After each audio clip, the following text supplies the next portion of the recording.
The Doctor Is In is a co-production of Ave Maria Radio and EWTN Radio and carried across the EWTN Global Catholic Radio Network.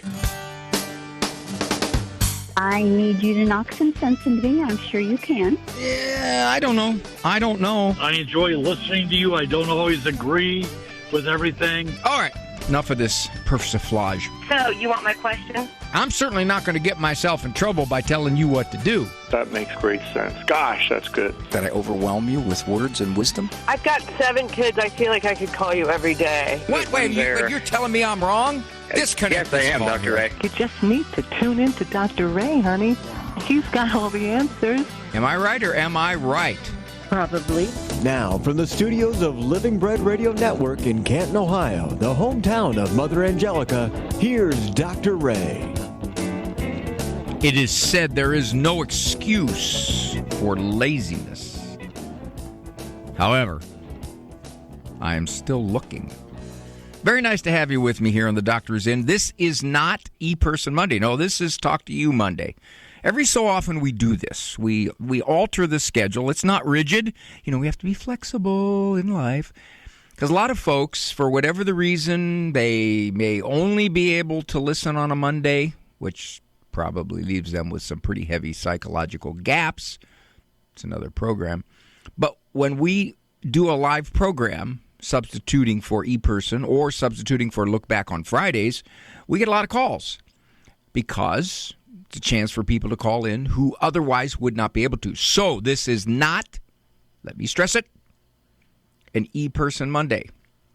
The emails will be there, just like laundry. They're there always. We can get to those in a future E-Person. But right now, I want to talk to you. So let me give out the number, which is not what I do on E-Person Monday. 877-57-EQUAL. That is the number to call to get onto the program if you have a question or a comment or a helpful insight about something in life. It doesn't narrow it down very much. Life, from conception to eternity. We get close to conception, we have to start speculating. And heading towards eternity, there's even a lot more we don't know.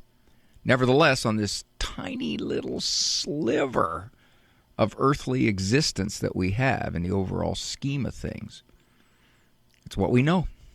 And it's what right now impinges upon us temporally, emotionally, behaviorally, socially, maybe faith-wise. So I'd like to hear from you. 877-573-7825, 877-57-EQUAL. Once again, I want to thank all the folks at WMET, the Guadalupe radio affiliate, who allowed me to broadcast from their studios last week as we were in Catholic University of America taping 4 programs of Living Right with Dr. Ray, the last 4 of season number 15, which will probably air sometime next year on EWTN. So take a little TV break for a while. You won't have to listen to me nag and badger you about getting an audience there.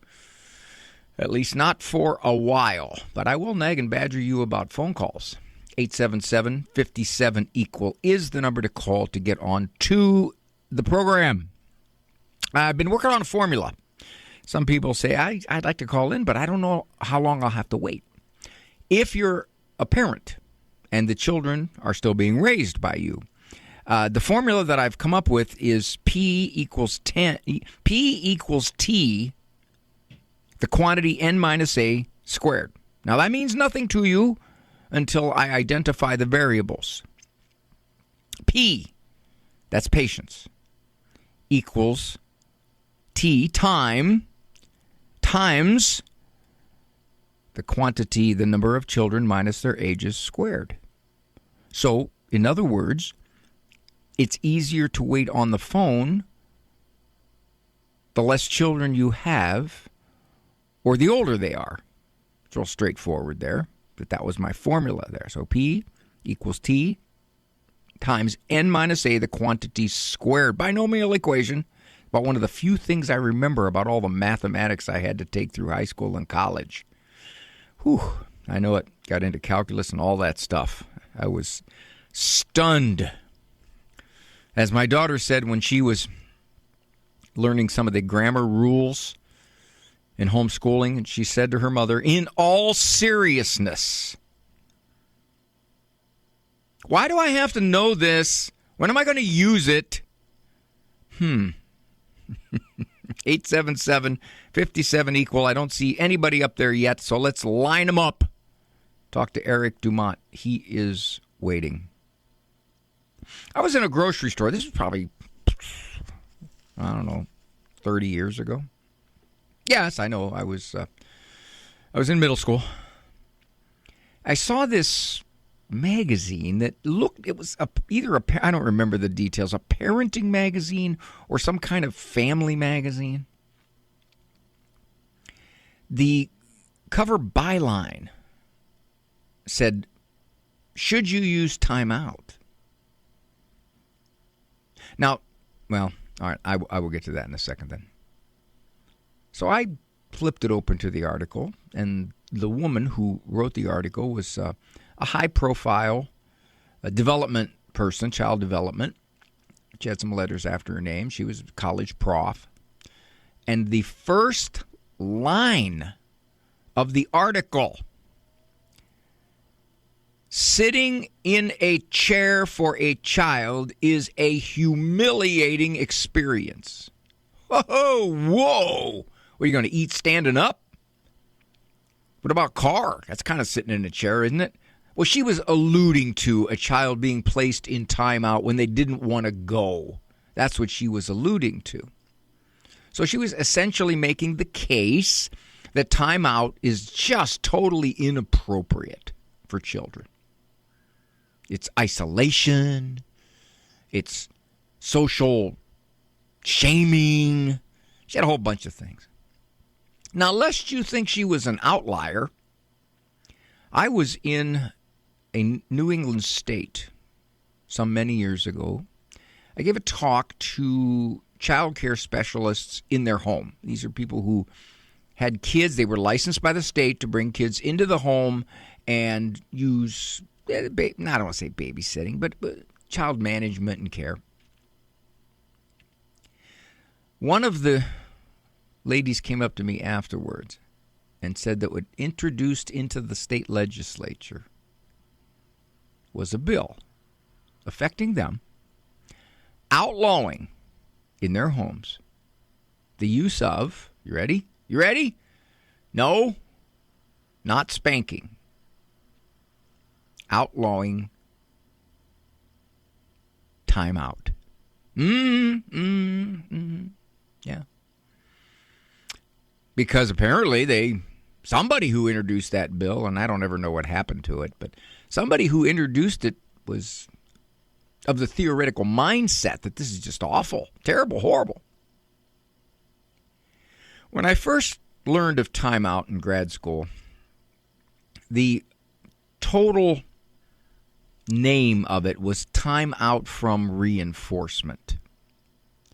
It was a behavioral term, behavioral psychology, which maintained that kids' behavior is maintained by positive reinforcers. And behaviorists, as a rule, did not like punishment. They thought that was terrible. They thought it didn't work. It was attached to the quote-unquote punisher. And as soon as the punisher left, the kid would resort to whatever other behavior we didn't want. Are we allowed to not want certain behavior from kids? I don't know. Timeout from reinforcement. So, in other words, they didn't even view it as negative, as a negative consequence. They viewed it as, since we don't know what potential positive reinforcers could be maintaining this person's behavior, this child's behavior, we will remove him from the situation. And by the way, you didn't have to put him anywhere. You just removed him from the situation. But if you did put him somewhere, if you sat him on a couch, you sat him on the steps, corner, no, you're not allowed to use corner. No. That was just, too awful. Psychologically damaging. And by the way, this is all speculative theories. There's no research backing that up. How would you study it anyway? No, it's just a lot of folks who think they're really smart coming out with these ideas and these notions that are saying, if you do this, this is what will happen to the kid. And people naturally attribute to them some kind of expertise that they know these things, like equivalent to if you're diabetic and your A1C hits 9 or 10, that's not good. But in fact, most of these warnings, most of these don't do this type stuff, it's theory. It's just speculative notion. I got an idea. I want to sound smart. I think it is smart. So therefore, I'm going to tell you, don't stand a kid in the corner. Don't use timeout. Bad stuff.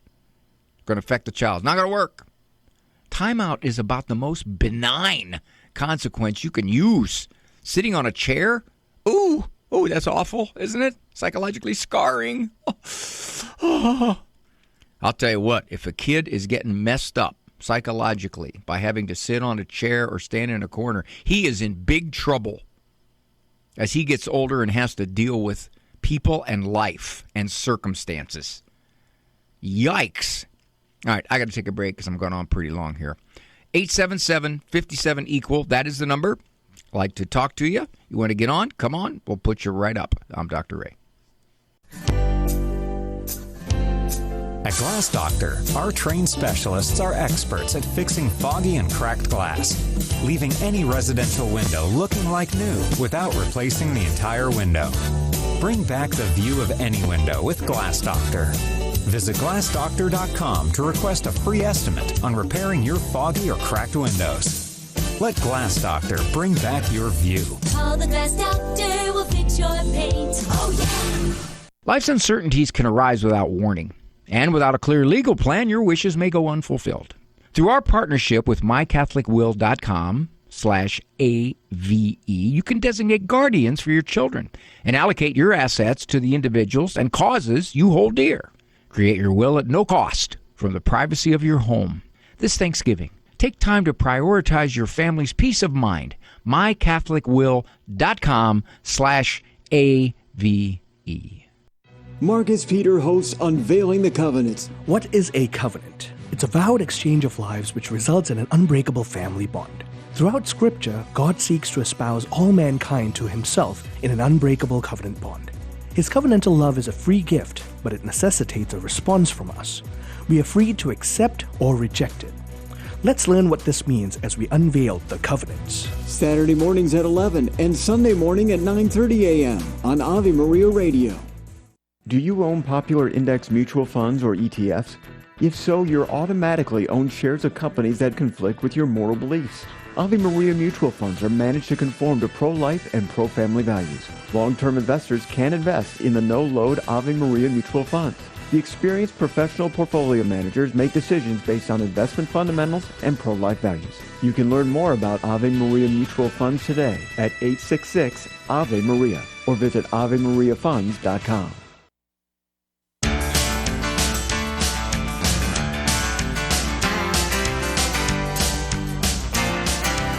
Well, we just had somebody confused, saying, when is Dr. Ray live?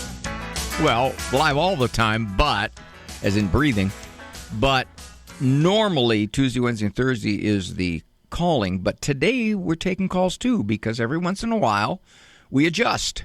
Put in a live Monday show for callers or a live Friday show. So this right now is a live show, so you can call in. This is not E-Person Monday. This is You-Person Monday. 877-573-7825. Real quickly before we go to your calls, we got another EWTN radio partner, KDME, serving Fort Madison, Manly. Fort Madison and West Point, Iowa. 22 years they've been there. God bless them. Congratulations, Michael Panther, Joe Pites, I got to pronounce that right, and the great team at Divine Mercy Educational Radio Association from all of us here at EWTN. Way to go. 22 years. That was pretty close to the time I started on EWTN. All right, let me see what we got here. This is an interesting, yes. Bob from Ohio He's wondering. I'm a little nervous about my possibly impending diagnosis here. Hi, Bob. Hi. What makes you think that that you're on the edge of Alzheimer's?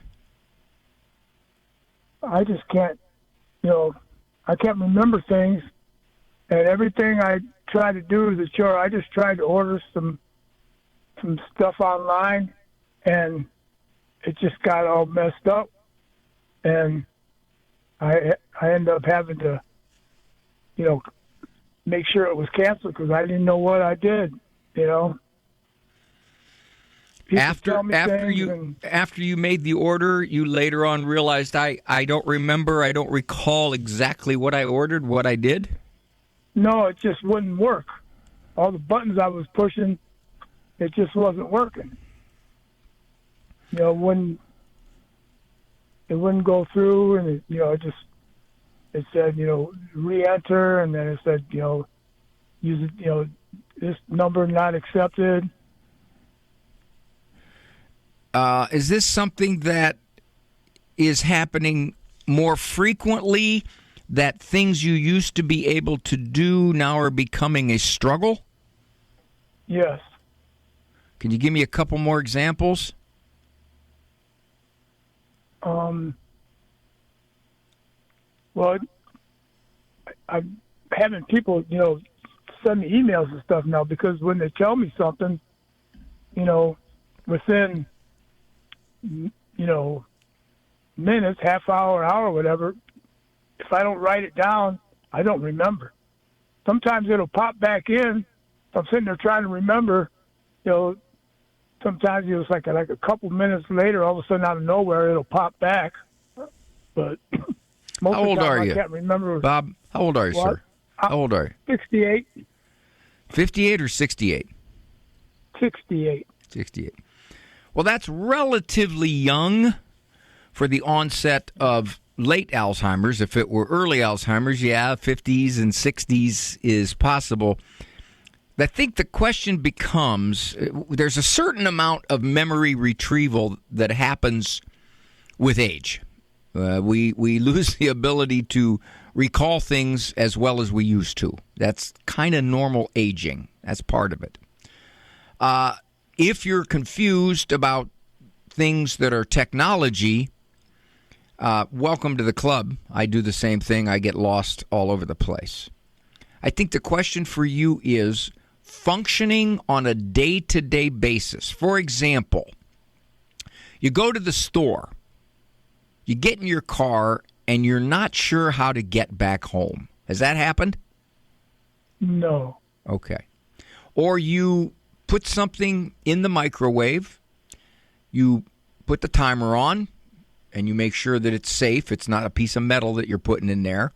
And it cooks well, and you can handle the microwave. So far, so good? Yeah.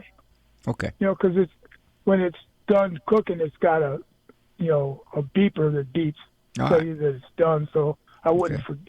If I put it in there and it didn't have something like that, I'd probably forget that I put something in the microwave. Well, I could do that too. Find out later that it's in there cold. It's been sitting there for a couple hours. You have a remote, and while you're watching TV, do you ever look at that remote and think, I'm not quite sure how to use this? No, I can work a remote. Okay. So I'm not so good on. Here's the thing to put your mind at ease, like Bob. that. Here's what you do to put your mind at ease. You set up a little appointment either with your general practitioner or a neurologist. You'll go in and they'll give you certain quick tests, just some things to check your ability to recall, to check your ability to understand.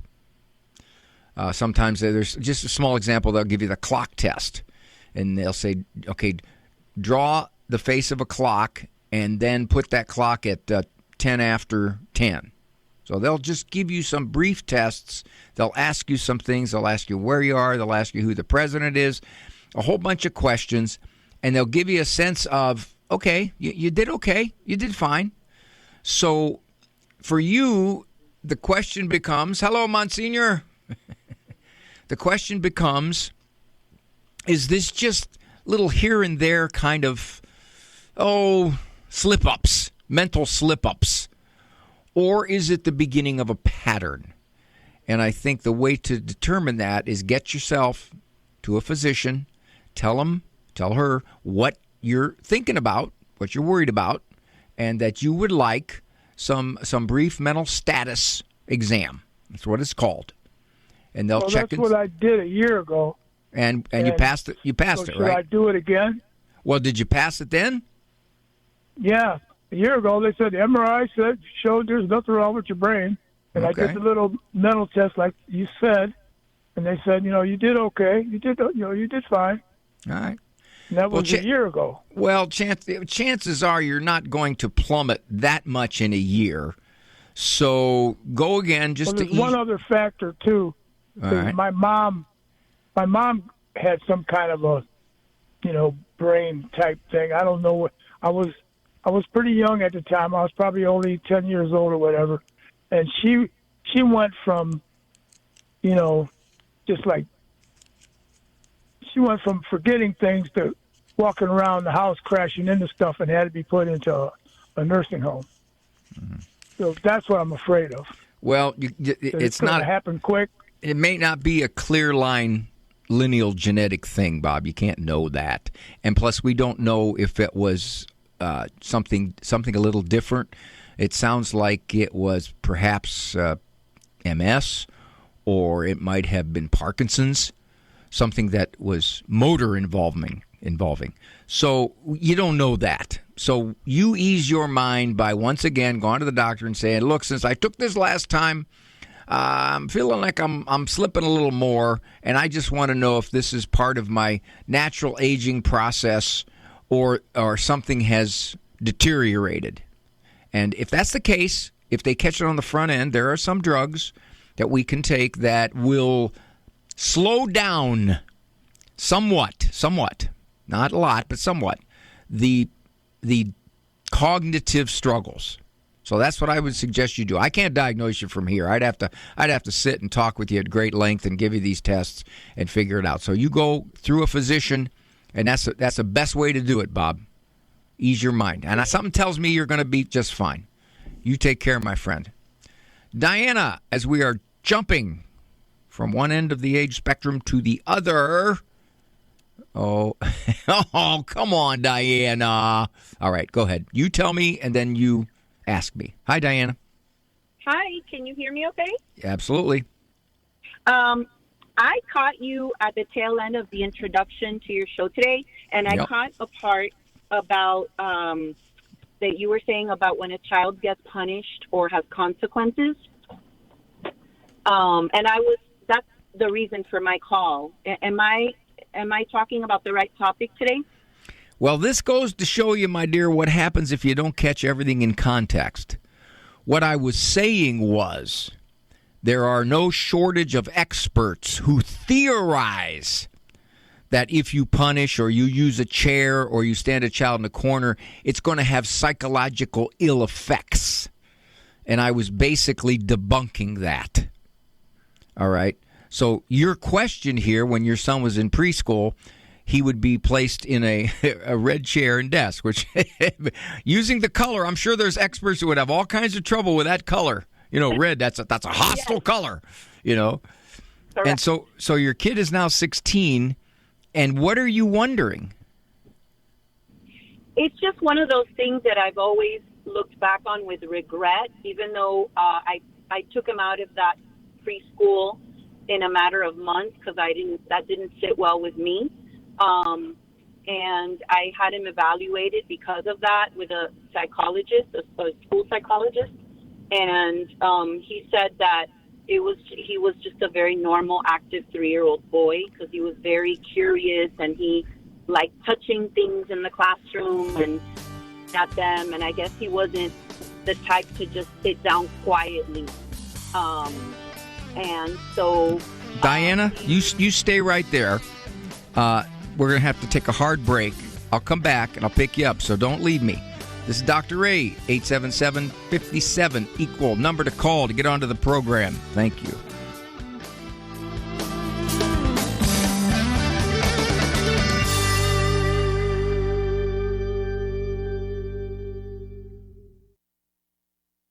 Hi, I'm Angie. Did you know a billboard can save a baby's life? It's true. You can make a difference this holiday by helping us spread the pro-life message to reach those who are struggling with an unplanned pregnancy. Our billboards and ads feature our 800 hotline for help, which connects people to pro-life centers nationwide that can assist with free medical help, baby supplies, and more. Won't you join us in this season of giving? Please make a gift today. Visit prolifeforacrossamerica.org. That's prolifeforacrossamerica.org. We all know the story. After Jonah has preached to the Ninevites, he sits in the shade of a plant, waiting to see what God will do to the city. A day later, the plant is gone, and Jonah becomes very angry with God. His anger is so intense, he says that without the shade of his plant, he would rather die. God's vision knows far better than Jonah's what good or evil exists within the city. Jonah's vision, though, knows only his little patch of shade, more valuable to him than his own life. Most of us, like Jonah, have our little patches of shade, our routines, our homes, our incomes, and when God takes them away, we become angry. We want destruction, even if that destruction might include the innocent. Let them be destroyed, we think, as long as we can have our little patch of shade. GuadalupeWorkers.org. Hi, I'm Matthew Handley from PurpleCatholic.com, inviting you to my new program, Death Comes for the Archbishop. Each week, we'll explore Willa Cather's timeless novel of faith and frontier life in 19th century New Mexico. You'll hear vivid narration and thoughtful conversations with historians and theologians who bring its spiritual depth to life. Death Comes for the Archbishop, Saturdays at noon on Ave Maria Radio.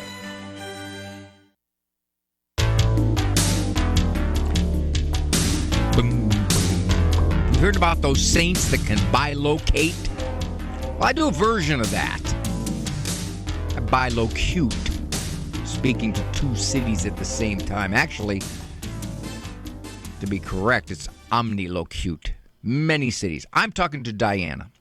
Diana from Miami, Florida.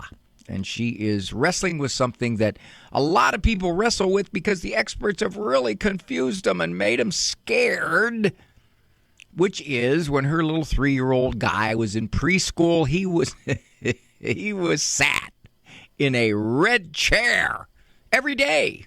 That must have mean he was acting up every day. So Diana says, I got him out of there. Well, he's 16 now, and she's on the lookout for possible reverberating ill effects. Are you reassured, Diana, that stuff didn't do anything to your son? I wonder, since they say those are the formative years, those early years, he's a wonderful kid. He gets excellent grades and he has great conduct always. I just wonder if it could have done a little something to his spirit, to his self-confidence. Oh! See, this frustrates me because this is what so many parents parent underneath this cloud of, you had a situation back when he was 3 that you didn't like as a parent. You thought it was inappropriate. But you're wondering, okay, perhaps, that did something in those formative years. Well, first of all, when they say formative years, Diana, they're generally talking about neurological development, language development. They're talking about stimulation. That's mostly what they mean about that.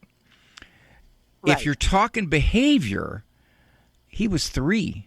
That stuff is so far in the past that I think you could easily say it makes no difference on who your son is. But you don't need me to tell you that. You have to have enough confidence as a mother to look at your son and say, hey, he's a great kid. Yeah, when he was 3, he was rambunctious and he got sat in a chair a lot. Okay. But he's not 3 anymore.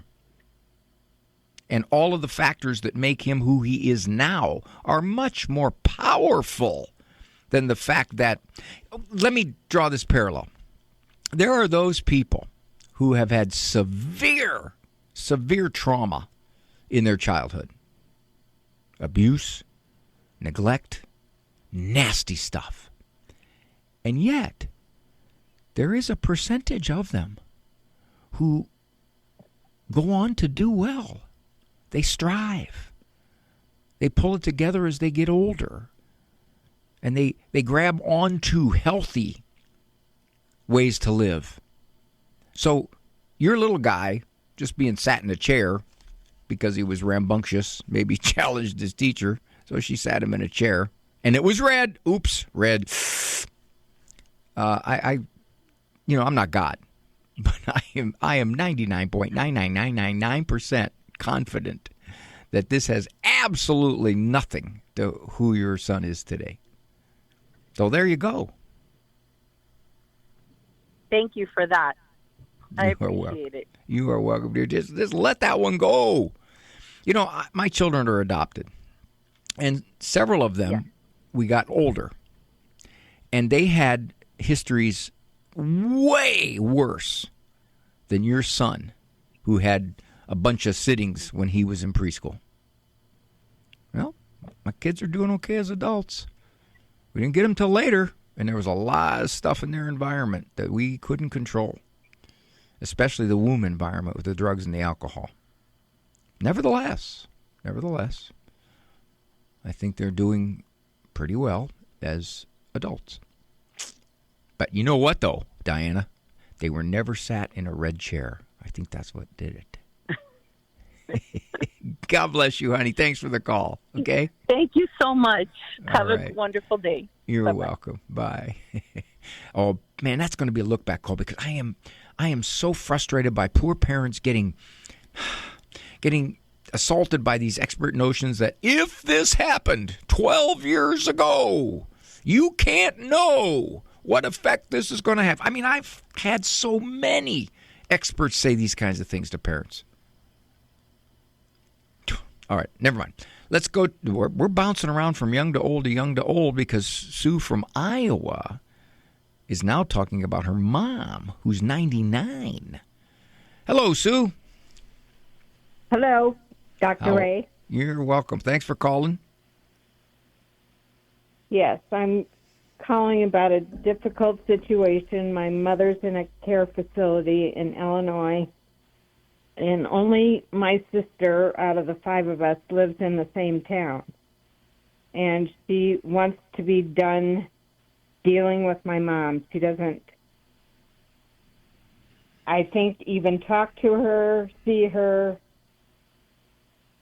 really have anything to do with her. She's tired of it. My mom is not the nicest person. Is your mom in any stage of dementia? She's forgetful, but not to the point that she wouldn't know what's going on. But my sister wants her to move to Iowa and be in a care facility. By you? My sister just told me that she has a tumor in her brain. Mom or your sister? My sister does. Oh. So her view is, I've got a very full plate and I really can't monitor mom and visit regularly. Right. Well, you know, if you do move your mom at age 99, I got a feeling she's going to get pretty confused. It happens an awful lot when you have a radical change in environments like that. And for your mom to digest everything, it would probably shake her up pretty badly, emotionally, cognitively. So how likely is it that the other siblings can get there? They say, well, once a month we'll go for a day or two, stay in town and visit moms, and we'll divide it up between the 4 of us, and we'll each have a week. I'm sorry. Connecticut, Louisiana, and Missouri. I'm the closest at 5 hours. Well, I didn't know if Mom, does Mom have any rights? Can she say no? She's capable, and she's going to have a fit. Will have any rights about what there, Sue? Rights about what? About saying whether she moves or not. Well, she can. She can say, I don't want to move. Or She do can we do that. just tell her that she has to? I'm not so sure that would be good for her. I know. That's the bad part. I don't know what to do. I would suggest this. Only you know your limitations. But maybe you could put it into your schedule that, once every 7, 8, 10 days, you leave in the morning, you drive in, you stay overnight, visit with Mom for that day, and then you drive home, if you can do that. It's a 5-hour trip each way. Yeah, that it is. It's logistics, but at this point, if your mom doesn't want to leave, she doesn't have to leave. And your sister obviously is thinking, I've got my own troubles, and I don't know what her reasons are for not wanting to help your mom. Welcome to Advanced Dentistry Center family. This is Dr. Metti, and our team strives to treat you like family in a loving and compassionate way as we focus on serving you in a Christ-like manner. We do this by emphasizing prevention and general well-being for a lifetime. Our private practice is small, personal, state-of-the-art, and innovative, with the goal to educate and motivate our patients in improving their oral health. It is through a partnership with you that you will achieve the goals for your smile. Advanced Dentistry is serious about the level of care we provide, with attention to details and an exceptional level of care, skill, and judgment. We are thrilled for the opportunity to serve you. Dr. Matty and the team invite you to visit them at advanceddentistrycenter.com or call them at 248-594-9592. That's 248-594-9592. AdvancedDentistryCenter.com. When we receive the sacrament of reconciliation and hear that our sins are forgiven, do we realize that it's actually God forgiving our sins? Only God can forgive sins, the Catholic Catechism asserts. But as the Son of God, Jesus shared his divine authority with his apostles and gave them the power to forgive sins. He willed that in her prayers and life and action, his whole church should be the sign and instrument for forgiveness and reconciliation. Jesus not only forgave sins, he integrated the sinner into the company of the people of God. A remarkable sign of this, says the Catechism, was that Jesus received sinners at his table. The power to forgive sins was expressed in the power he bestowed on Simon Peter when he gave Peter the keys to the kingdom of heaven. This is Peggy Stanton, and this has been the Order of Malta's Minute with the Catechism. You're listening to Ave Maria Radio. Ave Maria Radio.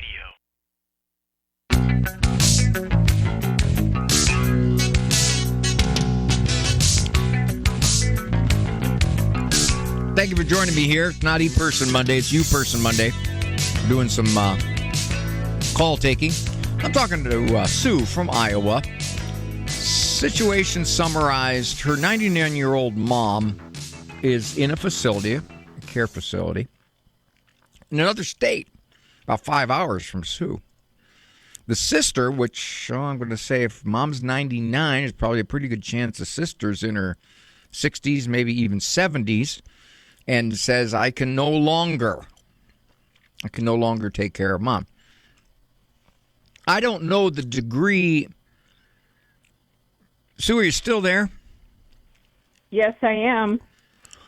What does she mean by I can't take care of her? Your mom's in a facility. Does she say I can't visit her?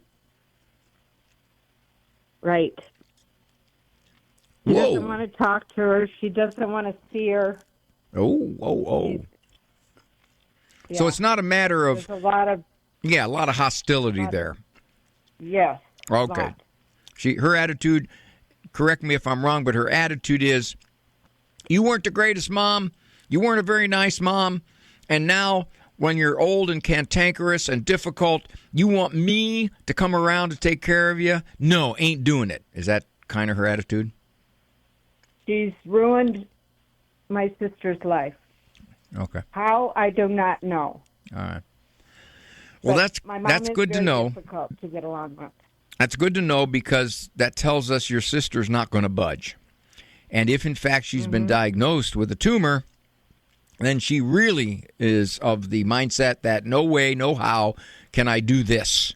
I'm dealing with my own heavy stress. Not going to happen. Exactly. Yes. So your question is, can we out of the town? Can we uproot Mom and bring her closer to me? Right. I can't predict how your mom will react to a total change in environment like that. Most of the time, somebody who is elderly and in a care facility or even in their own home, especially if they've got some signs of dementia, it drops them off a cliff. They get confused. They can't digest it. They don't know where they're at in some respects. Pretty soon, it's just a jarring move for them. I can't know for sure. I can't obviously predict how your mom would react to that. Maybe, Sue, you can talk to her and say, Mom, would you like to come and be close to me so I can visit you regularly? If she says no, what's that? I'm sorry? I said, I've already asked her that several times. We were just there, and she said no. She didn't want to move. All right. You got your answer then, my dear. So the only thing I would suggest is that somehow, some way, if you can arrange to get there every so often to say hi to Mom, because at 99, it's safe to say you don't know how much longer your mom's going to be on this earth. So at 99... She got a pacemaker at 96, thanks to her doctor. Well, there's still a lot of other things that can go wrong. So given that, Sue, you got a decision to make here. You say, okay, can I get there every so often or not? And if not, maybe you can call a lot, talk to her on the phone if she can converse. I call her every day. Oh, well, that's wonderful. That's good stuff. And you're being heroically beautiful about that, especially if Mom has been very difficult throughout the years, and she puts people off, including her own children. Yes. And it also sounds like the other kids don't want to do anything to see her anyway. Is that safe to say? Pretty much. Okay. They don't want to be involved. They don't want to have to deal with it at all. Oh, man, that's and sad. They've got the excuse of being far away. So. Yeah, that's sad. That's sad. That's sad. No matter how difficult your mom was, Sue, she's your mom, and our Lord asks you to somehow, some way, be softer toward her. And however you can figure it out, and I think what you're doing is wonderful, calling her every day. I think that's beautiful. Many siblings will not even call their parents once a week if they're in a facility. They're forgotten. The only people who are more forgotten are people in prison. So given that, you can't change your mom's mind, and you can just call her, and then maybe every so often you can find a way to get there. God bless you, Sue, for what you're doing. Okay. Let's go to Rose from St. Louis Mo. Hi, Rose. Hey, Rose. Get back to that phone. Oh, I'm sorry. Pick it up. I was eating lunch. I apologize. You don't have to apologize for eating lunch, Rose. You didn't do anything wrong. It's okay. All right. Well, I've been retired for about 5 years, and I decided to help out at our parish school. So I'm working with 2 second graders, 2 boys who are, one's taking medicine for ADHD, and the other one is diagnosed with autism of some sort. Anyway, I asked the one boy, I said, do you play on a pad or iPad or some device every day? And he says, oh yeah, I 10 hours. Well, if he leaves school at 3, he doesn't get on it. I mean, he would be on it for 7 hours because he said he goes to bed at 10. So I think it just means that he plays on it a lot. Mm-hmm. And I really strongly have a suspicion that it's very highly related to his activity on the technology of his jitteriness. Well, there's research to indicate that. That's what I thought. And so I'm wondering, is there anything that I could get a hold of that I could share with either the teacher or the parents or both or whatever? She is a second-year teacher, and she has her hands full because that class is about 25 kids. So she can't control. This is one of the sadder things that I see, Rose. Parents allow massive technology to just infuse the kid's brain because they either don't want to pay attention to the kid, or they want the kid to be occupied, or they don't want to fight with the kid, et cetera, et cetera, et cetera. And then certain vulnerable kids start having more trouble paying attention, sitting still, because they're so used to having video cocaine assault them. Now, probably the teacher would be the one to suggest any changes to the parent. My guess would be, and this is sad, the parents are probably pretty convinced that their kid is ADHD, and that's the problem, not the video games. So, given that, you search. You say, you plug into your phone or your computer something like effects on child's attention span and behavior of prolonged device use. And you're going to get just a ton of studies come flying up on you. They'll just be all over the place. Okay? So you will have that information. Take it to the teacher and say, here is some of the stuff I've come across. I don't know what you want to do with this, whether you want to talk to the parents about this at the next parent-teacher conference or not. And she might tell you, Rose, she might say, I've already talked to the parents about it, and they're not budging. Yeah. And that's sad. That's terribly sad. It is something I see relentlessly. And ultimately, the saddest part of it is when the kid is 14, 15, 16, and he's a major behavior problem, or he has all kinds of emotional struggles. The parent will look and say, how did that happen? Why is he like that? We were really good parents. Well, in some domains, you might have been really good parents, but in other domains, you allowed this kid's being to be shaped by endless time on something that is not natural for their development. So there you go, Rose. Do an internet search. You'll find all kinds of stuff. By the way, I have a book called Raising Upright Kids in an Upside-Down World. And the book is focused on the effects of devices, computers, television, video games on kids. So if you want to get that book, it's on my website, Raising Upright Kids in an Upside-Down World. It's a very popular seller among my books. All righty?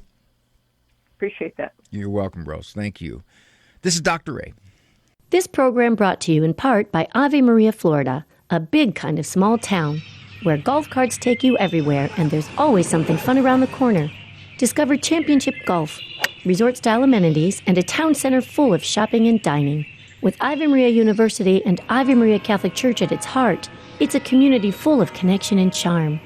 More than 25 model homes are available for viewing. More information can be found at avemaria.com. That's avemaria.com. The Heart of the Interior Life with Elizabeth Jingle. How does the enemy act when a person moves closer to God?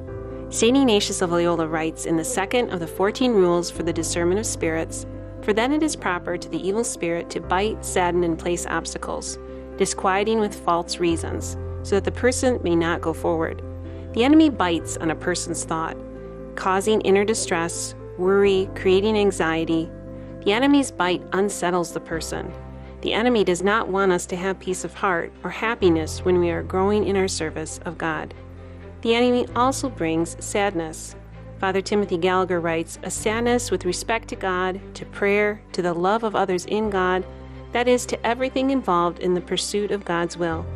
The enemy also brings obstacles and false reasons that disquiet, disrupting our interior peace. For more information, visit AveMariaRadio.net. Do you own popular index mutual funds or ETFs? If so, you're automatically own shares of companies that conflict with your moral beliefs.